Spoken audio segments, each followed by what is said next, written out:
Welcome to the Agrana podcast, Starches for your life. We invite you to dive into the fascinating world of starch for everyday use. Learn more about the versatility of starch and its various applications.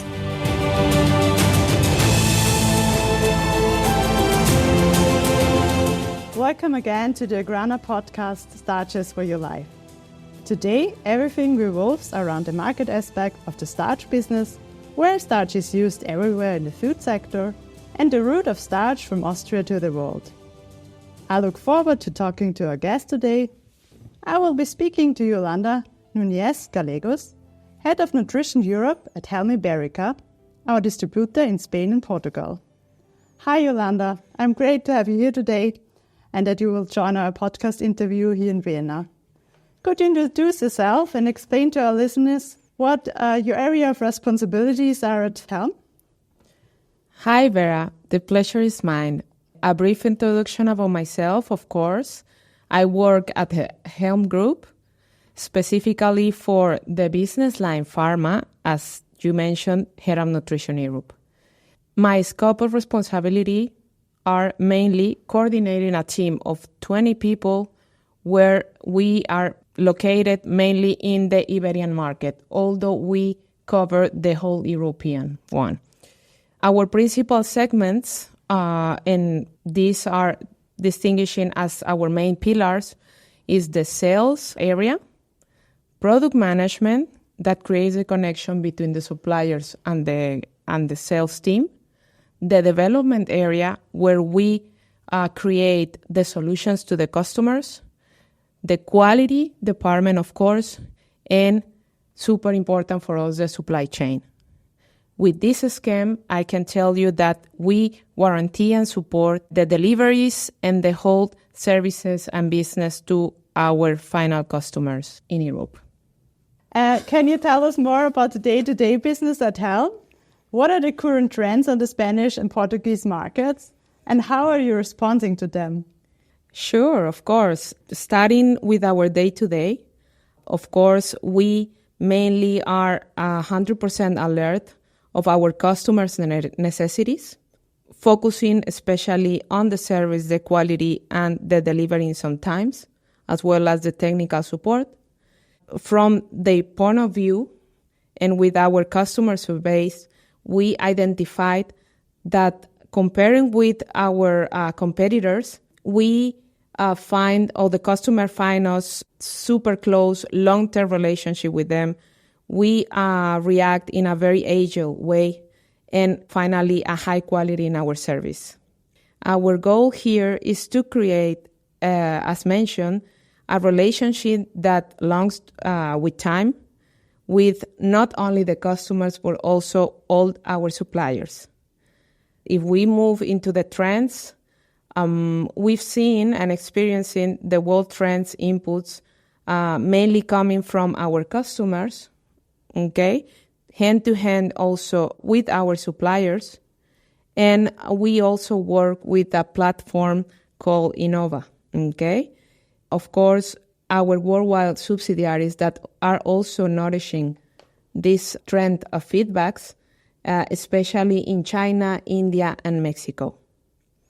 So just to mention that in the last few years, mainly after COVID period, we are experiencing new trends and very aggressive one, more into the areas of health, vegan alternatives, and sustainability. With these new trends, we see on the market and on the coming years a high growth, in particularly if we go more into details, the sectors of nutraceutical, plant-based, and in all these different sectors also in parallel the organic alternatives. I understand that customer relationship, agility, and high quality are important at HELM Ibérica. But can you go into more detail about your strengths and how do you ensure that you offer your customers a real added value? Thank you for asking. And this is super important to transmit to the listeners. I believe the nutrition team itself, our team, is our strength. The way we coordinate is unique, especially in the sales, quality, supply chain, and development areas. So with all these working in a very dynamic pace, we create a modus operandum quite agile. That offers fast response to our customers with high technical expertise in our service, especially if we go more into detail in the texturizers, where the starch business is part of.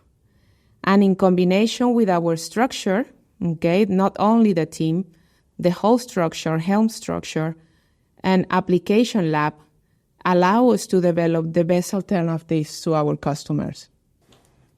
So fast response and technical expertise is what sets you apart. But are there also challenges you're currently facing in the food sector? Yes, unfortunately, there are several, and we've been experiencing it for the last 5 years, starting with the COVID, and then with the Ukraine war, and now with the supply chain complications we're having with the Red Sea. I think we are nowadays experiencing a quite turbulent environment in any sense.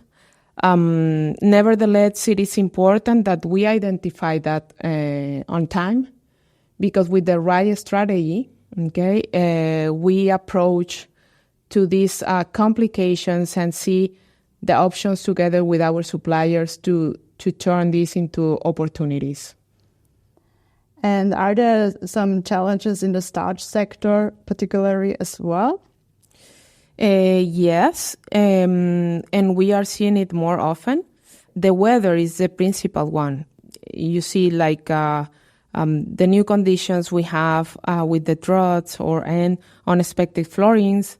This affects, of course, several plantations and harvesting, which consequently has a direct impact in unavailability and prices from the starches. But with the right partner, thus guaranteeing we give the service and we supply to the market, to the final customers. And speaking of partners, you have been working with Agrana Starch for about 10 years now. Why is Agrana Starch the right strategic partner for you? Agrana is the key partner for us, mainly because we share quite similar culture and strategy. So additionally, we have this open communication. We shared all the details about what is happening in the market, what is happening in the world, and the projects we specifically focus on to add value to our development, with the Agrana products. So with this, I think we can grow and we have potential to continue growing and offering at the same time the best solution and alternative for our customers. And if we now speak about the future, how do you see the future in the food sector? Which categories are growth markets that you can and want to focus on in the future? We see the food sector growing mainly on the plant-based category, natural solutions, less in numbers, in the recipe, in the ingredient list, and organic market. For example, just to mention, that with the Agenda 2030, the objective to grow in the organic areas in Europe, the organic alternatives in Europe, it is important to mention that with this obligation by the government will allow us to grow also for all sectors, such as, in this case, we are quite strong on the bakery, confectionery, dairy, and we are seeing in the Iberian market already some requests for organic alternatives. And speaking of clean label, how do you see the market in this field? The clean label in the Iberian market is growing slowly, I might say. It's been already for several years, and the customer resists to this change, mainly because of the increase in prices for their products. Nevertheless, stronger movements and more sustainable food systems are pushing the clean label to develop faster. So it might accelerate this trend in our market compared to other European ones that are already growing. And to summarize this trends and customer needs topic, so on which trends or customer needs do you want to focus on even more in the future? We are targeting to grow more in these already mentioned categories, such as the plant-based, more sustainable alternatives, the health and nutraceutical sectors, and of course the organic one. But what is important to mention, Vera, here is how we will create this growth. We will focus on including more added value products, as well as specializing our sales team more by sector. And to achieve your goals, what support from your partners is important for you to be able to focus on these categories in your market environment? I believe what is essential for us is an open and close communication with our suppliers. This will allow us to act in time to support our customers for what is coming, to decide the best time to contract material for them, of course. Also, it's important for us the supplier shares the market and technical knowledge with us, so that, in this case, we can offer our customers high quality in our services. And now a final question, Yolanda. What do you think is missing on the market? Or where do you see some blind spots? Or in other words, what could be a true innovation for your markets? If we focus in the starch business, the market is looking into more natural options that will replace the chemically modified starches. In addition, resistant starches development with the aim to reduce the carb load in final product formulations, and furthermore, adding fiber to the food system. With that said, I think, we look both forward to new developments on the market. And Yolanda, thank you for your time and the detailed answers. It was very exciting to talking to you about your field of work and also get a deeper insight in your markets and the needs of your customers. Thank you. Thank you, Yolanda. Thank you, Vera. And this was the episode on the food market with a focus on Spain and Portugal. We hope you have found it insightful and look forward to your questions and suggestions for next episodes. Write us at info.starch@agrana.com. Stay tuned and follow Agrana Starch on LinkedIn for more insights and news about starch. Therefore, go to linkedin.com/company/agrana-starch. Take care and have a great day, everyone.